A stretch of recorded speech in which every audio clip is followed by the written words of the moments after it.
The future, a world where the quest for truth has ended. Do you believe in the supernatural, Mr. Vandarius? I'm locking up surprise! The Shader will bring hell to Earth for thousands of years. Shock Division, kill them all! Spirit Blade, a full cast audio drama. Download the Legacy Edition of Spirit Blade for free at spiritblade.com.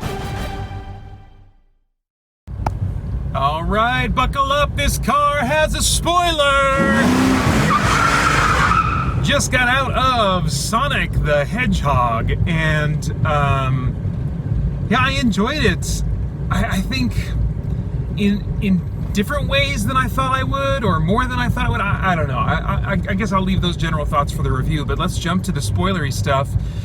First off, there was if we're working totally backwards, starting at the end and working earlier into the movie, there's a mid-credits scene that indicates the sequel is going to have something to do with the two-tailed fox character from the Sonic franchise.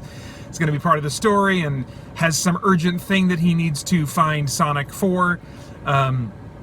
I don't know anything about Sonic lore. I recognize that, at least because of the context. I was like, oh yeah, there's some kind of flying helicopter-y type of fox character that's been part of the Sonic games. So, you know, I knew that was a thing, but I don't know that character's name, you know. But that says to me that they are really interested, you know, in this being a franchise and moving forward. And I think that at this point I'm feeling good about that. And I'm also feeling good about the fact that we haven't seen the last of Dr. Robotnik and Jim Carrey's performance. I hope this movie does well, because this was a cool return for Jim Carrey, and I think at about the right time. A return for him to his more 90s style of, you know, comedy that he's most famous for.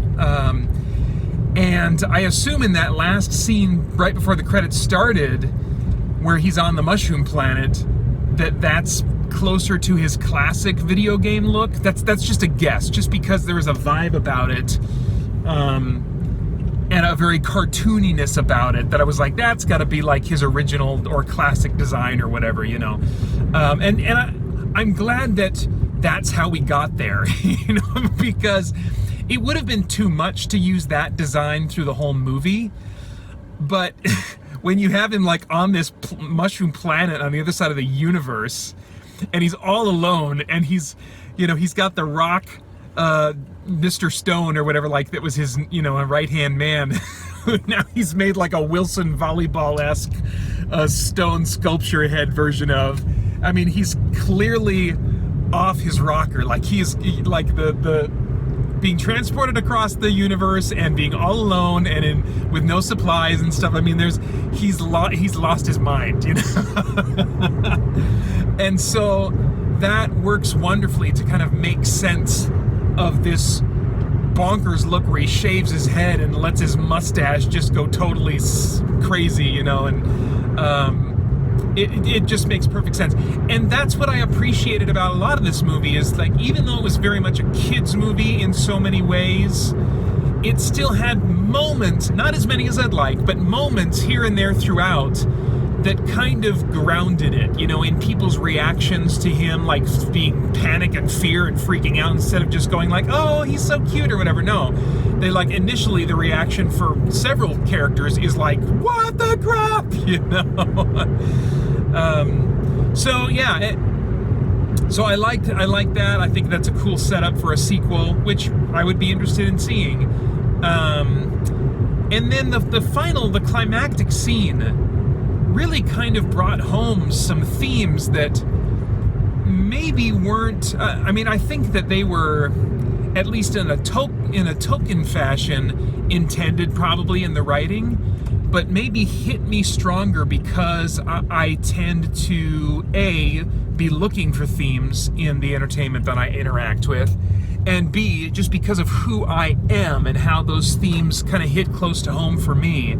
And I'll probably touch on the themes in my review, but specifically regarding the climax, we have the arc complete for both the James Marsden character, Tom Wachowski, who I wonder if his last name was in any way a reference to the Wachowskis, because this movie owes at least maybe a little bit to some of the slow motion stylings of the Matrix.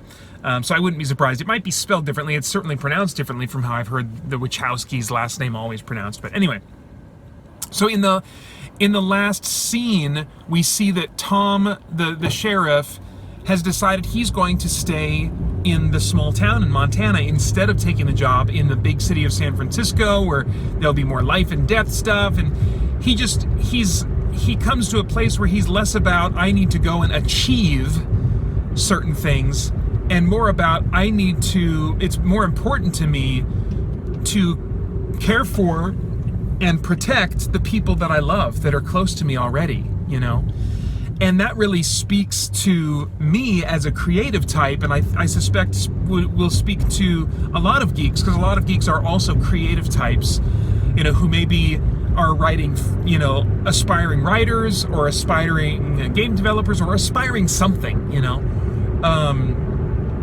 we have dreams of accomplishing things, doing things, but the thing that we so easily miss is caring about the people that are already currently around us, the people we already have access to, not that we might have access to or might influence because of the art that we create, but the people that are already right here around us, and that really ties in very closely to Sonic's character arc, which is about really wanting friends.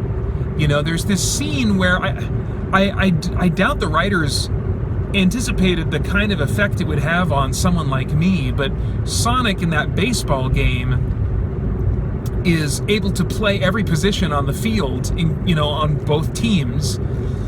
And at the end, he has this amazing play or whatever, and knocks it out of the park, but he has no one really to celebrate it with, because really he's just been playing by himself.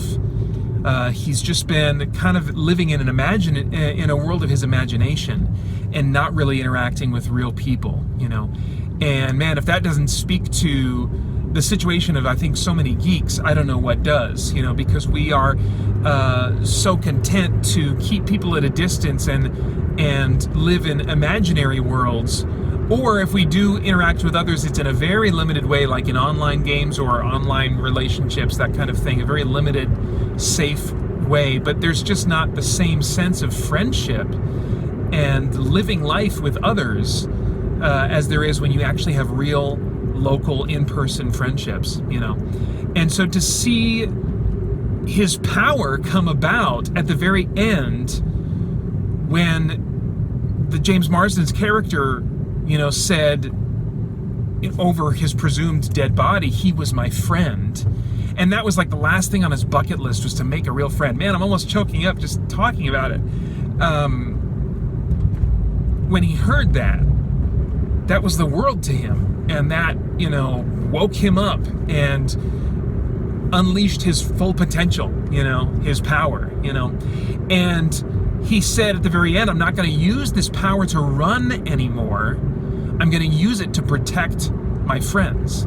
And so I think there's a theme there, whether intended by the writers or not, that is important for me and important for a lot of us geeks who really kind of like forget the importance of investing in friendships and in relationships. We can use the way we're gifted in our intelligence, in our creativity. We can use that to just be about ourselves and, just serving ourselves, as Sonic was using his power basically just to enjoy himself by himself and otherwise just run away from people. Or we can choose to use what we've been given in our temperament, in our gifting, to invest in other people and to care about other people, which is what Sonic arrives at the very end. He knew he wanted friends, but it wasn't until the very end that he realized that not only does he want friends, but he wants to use his power to protect his friends for the benefit of his friends, instead of just protecting himself and for his own benefit, And I don't know if that is you have to search a little bit, think a little bit to kind of see that in the script. I can believe that it was intended there and it's just very subtle, but I could also believe that that level of meaning is something that I just find myself reflecting on, as I consider the parallels going on in the story. But, whether it's intended by the filmmakers or not, I think this is often, how the Holy Spirit will use art in ways that the Creator does not intend to move us and to get us thinking about things. And so I'm very surprised to be coming away from this movie and with how it handled the climax, and find myself thinking about some really worthwhile things. So I'll try to bring those things out in the review without spoiling anything. But yeah, as much as I could, even though it's not really my kind of movie, it's certainly a great, as I'll probably say in my review, a great halfway point, between, if you're going to sit through a movie with your kids, which I think I'll probably end up watching this with my boys at some point, or at least renting it so that they can see it, and maybe I'll come in and out of the room and watch it here and there along, unless we're having a dedicated, family movie night or something. But, if I had to be pinned down to watch a movie that my boys would enjoy, this is one that I would enjoy too. So I'm glad that I saw it. That's all I have to say for now.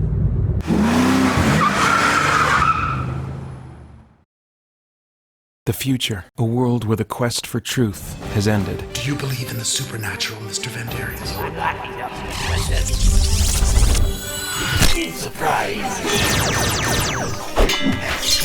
The Shadow will bring hell to Earth for thousands of years. Shock Division, kill them all! Spirit Blade, a full cast audio drama. Download the Legacy Edition of Spirit Blade for free at spiritblade.com.